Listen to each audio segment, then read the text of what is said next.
tenemos el inmenso placer de tener ante nosotros a un insigne representante de su cabra natal, en Córdoba, de cuya ciudad ha llegado a ser alcalde, aunque con el tiempo dejó de lado la política para dedicarse plenamente a la literatura y la divulgación histórica. Es un novelista especializado en la monarquía de los Austrias y los Borbones. En su historial encontramos numerosas novelas históricas que han sido traducidas a varios idiomas. El hechizo del rey, Conjura en Madrid, La Biblia Negra, El Rey Regente, son algunas de sus obras. Este historiador, novelista y político español fue fundador y primer director de la revista Andalucía en la Historia.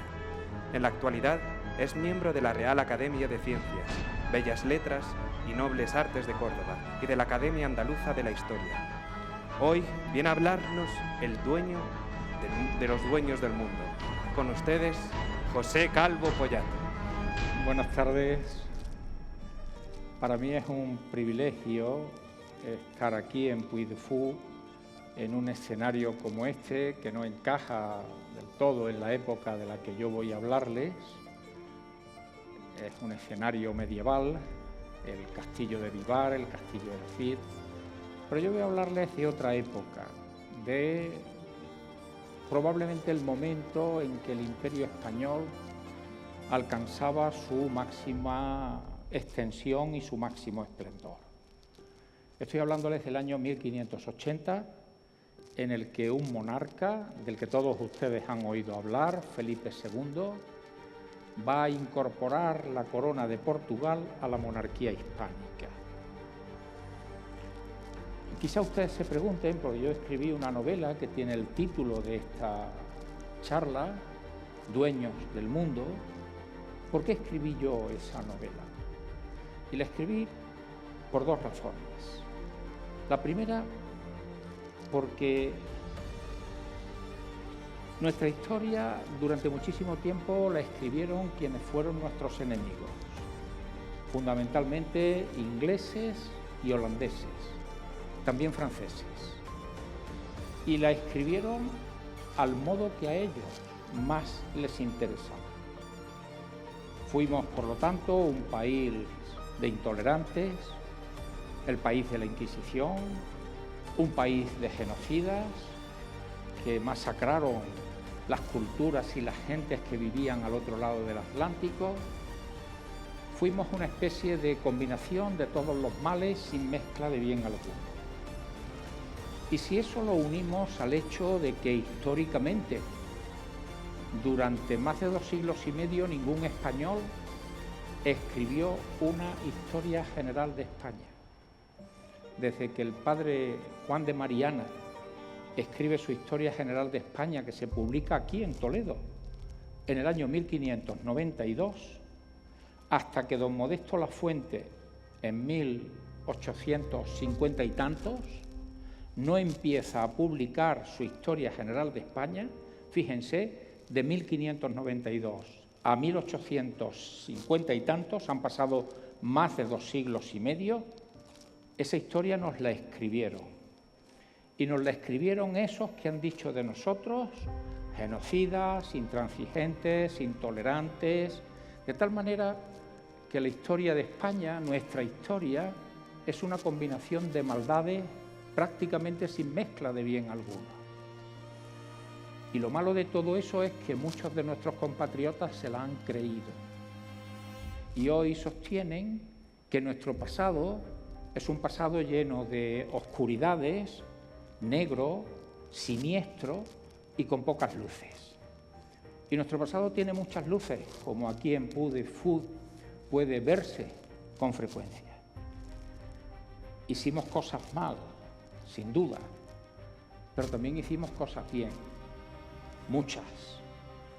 Y esa es una de las razones por las que yo decidí escribir Dueños del Mundo, para poner en valor uno de esos momentos brillantes de nuestra historia, uno de esos momentos atractivos en que el Imperio Español alcanzaba su máxima extensión.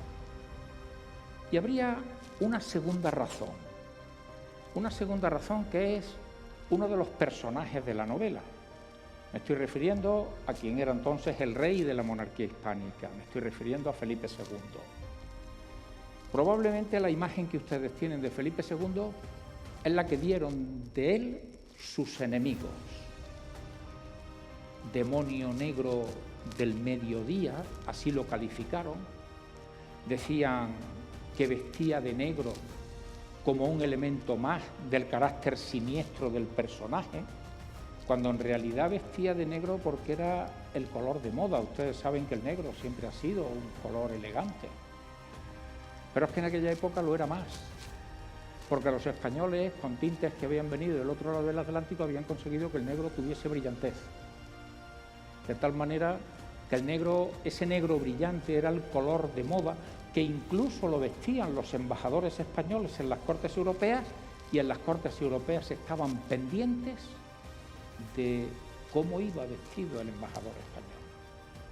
Pues bien, sus enemigos llegaron a utilizar el hecho de que Felipe II siempre vistiera de negro como un elemento más para trazar ese perfil negro del personaje. Fíjense, por lo tanto, que por un lado la idea de poner en valor ese momento brillante de nuestro imperio, del Imperio Español, y por otro lado reivindicar la figura de Felipe II, que no fue ese personaje perverso, siniestro, oscuro, que de él dejaron sus enemigos y que ganaron la historia del relato con el cual ha llegado hasta nuestros días. Hay un Felipe II que es padre. Padre, por ejemplo, de Isabel Clara Eugenia y de Catalina Micaela, de sus dos hijas, con Isabel de Valois, con su tercera esposa, a las que, por ejemplo, en alguna carta llega a preguntarles: ¿os habéis hecho el traje con la tela que os mandé? Un padre preocupado por cómo iban vestidas sus hijas. Ese es también el personaje que tiene que tomar decisiones muy graves porque es el monarca más poderoso de su tiempo. Y como sus enemigos no podían vencerle en el campo de batalla porque los tercios de infantería española eran poco menos que invencibles, y políticamente estaba respaldado por el enorme poder militar de esos tercios, buscaron ganar el relato, buscaron ganar la propaganda, buscaron ganar la imagen que dejarían de Felipe II para la posteridad. Esas dos son las razones fundamentales por las cuales yo escribí Dueños del Mundo, el tema del que estamos hablando hoy. La grandeza del Imperio Español en ese momento y la imagen de un rey que tiene sus puntos oscuros, sin duda ninguna. Todas las personas tenemos momentos de brillantez y momentos de oscuridad, cuanto más una personalidad tan importante como él. Tiene momentos oscuros, pero tiene momentos extraordinariamente brillantes. ¿Y cómo llega Felipe II a incorporar Portugal a la monarquía hispana? Pues viene como consecuencia de que el ejército portugués, dirigido por su rey, por don Sebastián, en una campaña que están realizando en lo que hoy es Marruecos, entonces era el norte de África, simplemente la morería, en esa campaña el ejército portugués sufre un gravísimo desastre, el desastre de Alcázar-Quibir. Y en ese desastre muere gran parte de la nobleza lusitana, gran parte de la nobleza portuguesa, y muere también el propio rey don Sebastián. Don Sebastián era un joven monarca, todavía no se había casado, por lo tanto no tenía descendencia legítima al menos, y el trono quedaba vacante. Y ahí aparecen varias posibilidades de ocupar el trono, y una de ellas las tiene Felipe II. Felipe II, recuerden ustedes, es hijo de la emperatriz Isabel, la mujer de Carlos I, esa que nos dejó pintada a Tiziano de una manera espléndida, como mujer bellísima, pero sobre todo además como mujer inteligentísima, cuando se queda como regente en la monarquía hispánica, porque su marido está fuera del reino, por los campos de batalla de Europa, gobernará con enorme inteligencia y con enorme sabiduría. Por ahí le vienen los derechos a Felipe II, por su madre, que es Isabel de Avís. Hay una prima suya que se llama Catalina de Avís, duquesa de Braganza, que también plantea sus derechos. Y se da un curioso problema, una cuestión jurídica. Fíjense, en aquella época, y el asunto llega hasta nuestros días, en aquella época se prefiere el hombre sobre la mujer en la descendencia de cualquier cosa. Y cuando digo que llega hasta nuestros días, no tienen más que mirar nuestra Constitución, la de 1978. En la jefatura, en la sucesión a la jefatura del Estado, se prefiere la vía masculina sobre la vía femenina. Precisamente por eso el rey de España en este momento es Felipe VI, cuando tenía 2 hermanas que eran mayores que él. Porque se había mantenido esa idea muy antigua en el tiempo de preferir la vía masculina a la vía femenina. Espero que algún día se arregle, ¿no? Y que modifiquen la Constitución en el sentido de que la prelación la puede dar la edad, pero no pertenecer al género masculino o al género femenino. ¿Por dónde le vienen los derechos a Felipe II? Por vía femenina. Sin embargo, a Catalina de Avís, a la duquesa de Braganza, ¿por dónde le vienen los derechos? Le vienen los derechos por su padre, por vía masculina. Y aquí se genera el problema jurídico. ¿Tiene más derechos un hombre al que le llegan por vía femenina o una mujer a la que le llegan por vía masculina? ¿Es más importante de dónde vienen los derechos, masculinos o femeninos, o el poseedor de esos derechos, hombre o mujer? Los juristas de la Universidad de Salamanca fallaron a favor de Felipe II. Decían que lo importante era quién iba a ocupar el trono, que era un varón, y se prefería sobre una mujer. Pero los juristas de la Universidad de Coimbra, de la Universidad Portuguesa de Coimbra, lo interpretaron de otra forma. Lo importante no era quién iba a ocupar el trono, sino de dónde venían esos derechos. Y en este caso los derechos venían por vía masculina, los de la duquesa de Braganza, y por lo tanto ella era la legítima heredera del trono. Por lo tanto ya teníamos un conflicto planteado. El conflicto estaba planteado fundamentalmente porque Portugal, con quien nosotros hemos mantenido una relación inadecuada desde mi punto de vista, esto es una opinión personal, ¿no? Creo que los hemos mirado un poco por encima del hombro. Parecido, y lo digo aquí en Puy du Fou, a como nos miran en general los franceses a nosotros. Ellos también nos miran a nosotros por encima del hombro. Llegaron a decir que Europa se acababa en los Pirineos, se acababa donde ellos estaban. Y ese mirarlos por encima del hombro ha generado siempre en Portugal una resistencia, una oposición a verse acogotados, a verse agobiados por el vecino castellano, que era mucho más poderoso. Y ahí es donde tienen que ver ustedes por qué los juristas de Coimbra están diciendo que los derechos de la duquesa de Braganza son mejores que los de Felipe II. Pero no solo en eso. En Portugal en estos años se crea una cosa que se conoce con el mito del sebastianismo. Y el sebastianismo viene a ser la idea de que don Sebastián no ha muerto en la batalla de Alcázar-Quibir, sino que ha logrado salvarse con un grupo de caballeros, está oculto en algún lugar y aparecerá en el momento oportuno. Fíjense, por lo tanto, cómo esa resistencia portuguesa a ser incorporada su corona a la monarquía hispánica tiene la vía jurídica, ya la hemos explicado, tiene la vía del mito, pero tendrá también la vía militar. Y en un momento determinado aparecerá otro personaje, un personaje que se llama el prior de Crato, don Antonio. Y don Antonio, prior de Crato, es varón y es hijo de varón. Alguno de ustedes se planteará y dirá, bueno, pues si es varón e hijo de varón, este se encuentra en sus derechos por encima de la mujer cuyos derechos le vienen de varón o por encima del hombre cuyos derechos le vienen por vía de mujer. Pero es que el prior de Crato era un bastardo, era ilegítimo. Y por lo tanto la ilegitimidad le privaba de cualquier derecho al trono. Pero una parte importante del pueblo portugués se puso a su lado, dispuesto a ofrecer una resistencia militar a Felipe II. Fíjense, por lo tanto, que la incorporación de Portugal a la monarquía hispánica, no fue fácil. Había un frente jurídico, había un frente mítico, si ustedes quieren, y había un frente militar de las tropas que se ponen al lado del prior de Crato para oponerse a Felipe II. De tal manera que el monarca español se vio obligado a preparar un ejército para invadir Portugal, llegado el caso.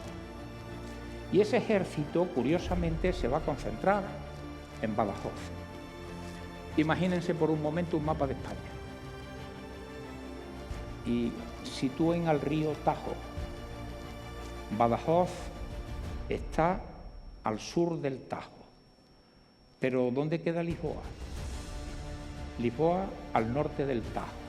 ¿Por qué decide Felipe II que el ejército se concentre en Badajoz, al sur del Tajo, estando la capital de Portugal, que es el objetivo de sus tropas, al norte del Tajo?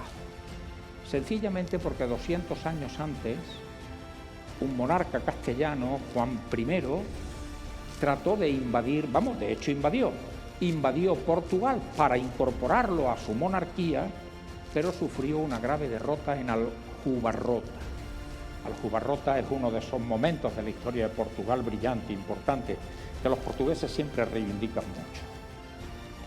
Felipe II sabía que por aquellos días en Portugal se estaba hablando de volveremos a derrotar a los castellanos como hicimos hace 200 años, volveremos a repetir lo de Aljubarrota. No quiso que su ejército entrase por el mismo sitio donde había entrado el ejército de Juan I, por Salamanca. Quiso que entrasen por un lugar diferente. Aunque eso significará, fíjense, que las tropas de su ejército que va a mandar el duque de Alba, otro personaje extraordinario que nada tiene que ver con la imagen que de él dejaron en ese relato los enemigos de la monarquía hispánica, el ejército del duque de Alba llegaría al sur del estuario del Tajo. Y por lo tanto, si han conocido Lisboa, saben que el estuario es poderoso, es grande.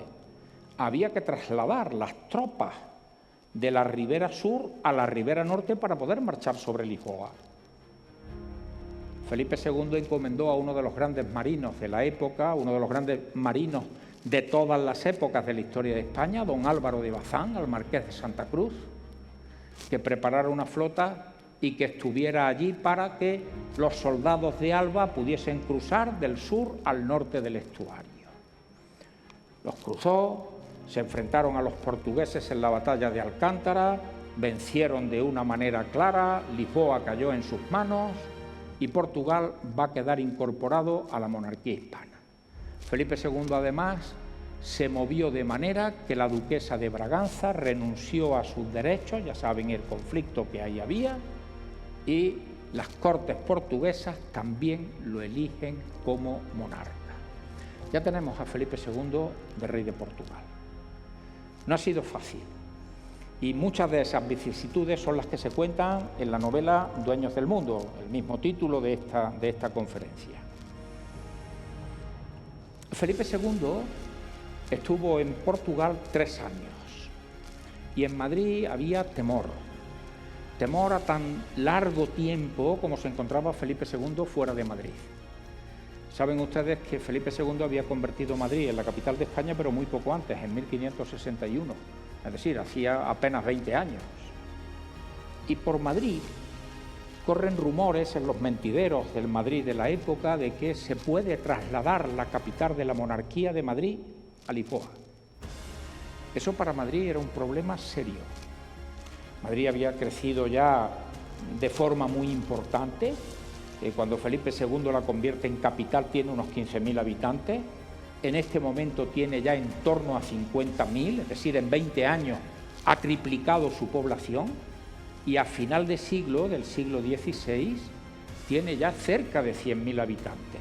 Imagínense lo que eso suponía económicamente. De hecho, había un grave problema de vivienda. Fíjense, el problema de vivienda no es nuevo.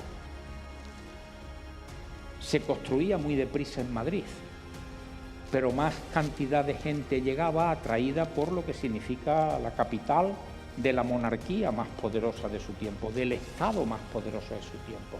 De hecho, Felipe II tiene que dar una norma, se conoce con el nombre de la regalía del aposento, en virtud de la cual en todas las casas que superasen un determinado tamaño tenían obligatoriamente que alquilarle una habitación a algunos de los funcionarios que formaban parte de la burocracia del Estado. ¿Qué hizo la gente? Engañar. poner fachadas de casas pequeñas y, sin embargo, por dentro se construían casas muchísimo mayores. A eso los madrileños lo llamaron casas a la malicia. En Madrid había temor de perder la capitalidad, de que esa capitalidad pasase a Lisboa. En ese tiempo se está construyendo también el monasterio del Escorial, muchos de ustedes lo conocerán, y el monasterio del Escorial es mucho más que un monasterio. Es un centro de estudio, tiene una gran biblioteca, es panteón real, panteón de la Casa de Austria, es decir, es un edificio poliédrico. Pues fíjense, en estos años llega a coincidir con que las obras del Escorial tuvieron que pararse. No llegaba el dinero, los trabajadores, carpinteros, plomeros, vidrieros, canteros decidieron no trabajar y en los mentideros de Madrid aquello se tomó como una referencia. Hasta se han parado las obras del Escorial. La capital se va a trasladar a Lisboa. Felipe II tuvo que ordenar a uno de sus secretarios, a Gran Vela, que buscase donde fuese 30.000 ducados, que era una cantidad muy importante para la época, se le pagase a los trabajadores para que se reanudasen las obras y los comentarios en ese sentido desapareciesen, acabase. Cuando Felipe II regresa a Madrid, nuestros antepasados tenían conciencia clara de que eran la gente más poderosa de su tiempo. Mandaron a acuñar una moneda, una medalla, con un lema en latín. Ese lema decía non sufficit orbis. El mundo no nos es suficiente. Se habían venido arriba, ¿eh? El mundo no les bastaba. Sabían que eran la monarquía más poderosa del mundo. Y eso explica este momento brillante, particularmente brillante, de nuestro pasado y que me llevó a escribir la novela. Yo siempre he dicho que escribir una novela histórica, yo soy catedrático de historia, ya no estoy jubilado, que escribir una novela histórica no es fácil. Hay quien piensa lo contrario, que es muy fácil, los hechos están ahí, lo único que hay que hacer es cogerlos, ¿no?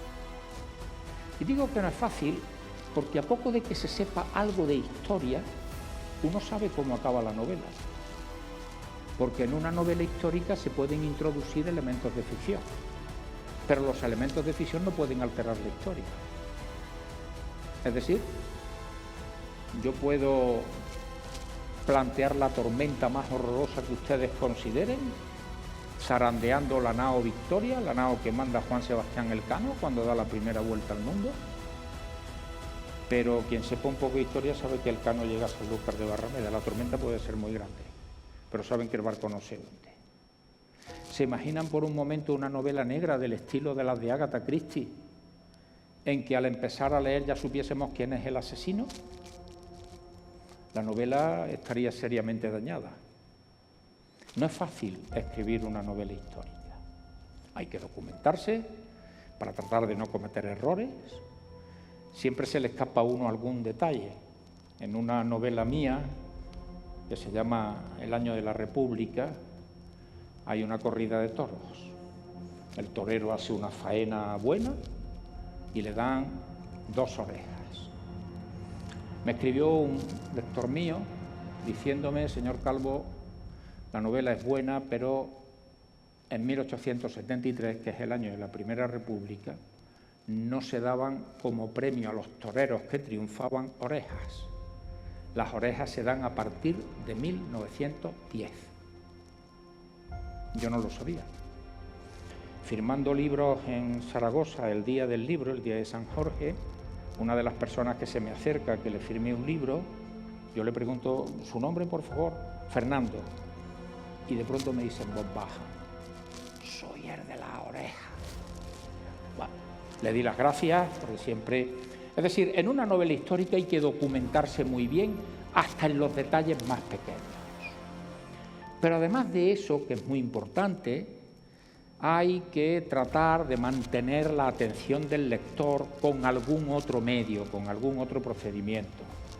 Y yo generalmente utilizo una trama que corre paralela y que me permite contarle al lector aspectos de la vida cotidiana, de la vida diaria, de esas gentes cuyo nombre no nos ha quedado en la historia, no son Felipe II, no son la princesa de Éboli, que también aparece en la novela, La Tuerta, no son Antonio Pérez, no es don Juan de Austria. Eran gente sencilla, corriente, que vivió, sufrió, se divirtió, murió y no dejó mucha huella en la historia. Yo procuro construir una trama con ese tipo de personajes: arrieros, mesoneros, prostitutas, gente que están luchando para ganarse la vida, hoy diríamos para llegar a fin de mes. Y en esta novela, en Dueños del Mundo, yo la comienzo con un par de pescadores de Madrid que han ido a pescar, fíjense, han ido a pescar al río Guadarrama.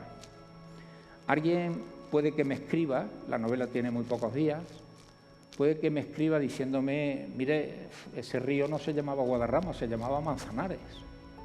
El Manzanares es el río de Madrid, pero el nombre de Manzanares no aparece hasta el siglo XVII. Ya estamos en el siglo XVI. Estoy seguro que si le pongo Manzanares habrá un lector que me escribe y me diga: la novela es buena, pero se ha equivocado usted en el nombre del río, porque en el siglo XVI se llamaba Guadarrama. Pues bien, dos artesanos madrileños que son pescadores han estado pescando en el río Guadarrama, que posteriormente se llamará Manzanares, y han tenido un mal día, no han pescado. Pero cuando se marchan ven un bulto. Uno de ellos quiere acercarse a ver qué es aquello. El otro prefiere marcharse. Al final se acercan y lo que se encuentran es un cadáver.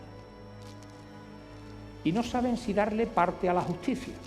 Esto nos ocurre con mucha frecuencia, porque denunciar un delito ante la justicia puede no complicarle la vida.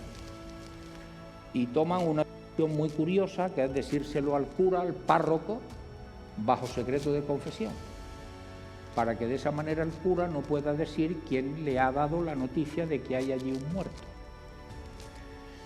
Y aparece otro personaje, que es de ficción en la novela, un alguacil que se llama Diego de Paz, que va a investigar esa muerte y ese cadáver.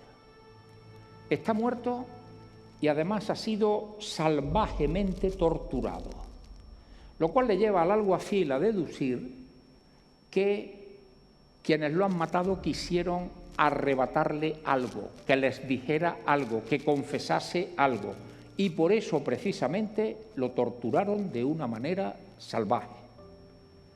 Las pesquisas de ese alguacil, de ese Diego de Paz, le van a llevar por mesones a conocer a una mujer que se llama María, que conoce las propiedades de las plantas, sabe que ese muerto es un boticario, pero que es un boticario que tiene fama de alquimista. La alquimia era algo que hoy nos parece, bueno, que era una creencia extraña de la gente de otro tiempo, pero en el siglo XVI eran muchos los que creían que a través de la alquimia se podían transformar los metales viles en metales preciosos. Sabemos, por ejemplo, que Felipe II, que era muy apasionado del conocimiento de las ciencias ocultas, del esoterismo, también de la alquimia, le habría venido muy bien conseguir oro y plata de metales viles para hacer frente a los grandes gastos, porque era el monarca más poderoso de su tiempo, pero también era el monarca que tenía los mayores gastos de su tiempo.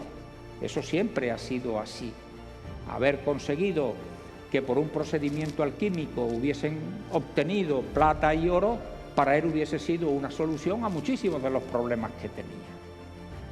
El alguacil Diego de Paz va a ir buscando, va a ir indagando, va a ir dando vueltas por mesones, nos explicará cómo son los mesones, irá de un sitio para otro, sabrá cómo se movía la gente en la época, cómo viajaba, cómo se movía y cuánto tardaba en ir de un sitio para otro.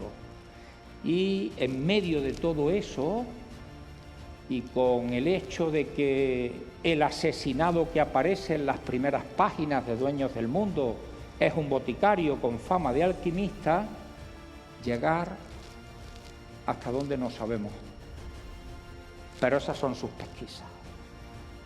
En las alturas se ha producido por aquella fecha otro asesinato muy importante, el de Juan de Escobedo, que era el secretario de don Juan de Austria. En él han intervenido un secretario del rey, Antonio Pérez, que con sus escritos constituirá uno de los grandes pilares de la leyenda negra. Aparecerá Ana de Mendoza, la princesa de Éboli, y ya no les voy a contar si el alguacil Diego de Paz llegó a descubrir que había detrás el asesinato de ese boticario alquimista. Para averiguarlo tendrán ustedes que leerse el dueño del mundo. Esto es lo que yo quería contar. Una historia ambientada en el reinado de Felipe II, el momento más glorioso probablemente del Imperio Español, dando una imagen de Felipe II que no encaja con la que sus enemigos quieren, enseñarles que incluso que vistiese de negro nada tenía que ver con ese carácter siniestro que se le ha querido dar al personaje, sino que era un color de moda elegante, importante, el que había en la época, y que de alguna manera reivindica un momento brillante de nuestra historia, como se hace en este parque, donde se pueden ver algunas de las escenas y de los momentos más brillantes de nuestro pasado, o con mayor atractivo de nuestro pasado. Muchísimas gracias por haberme escuchado.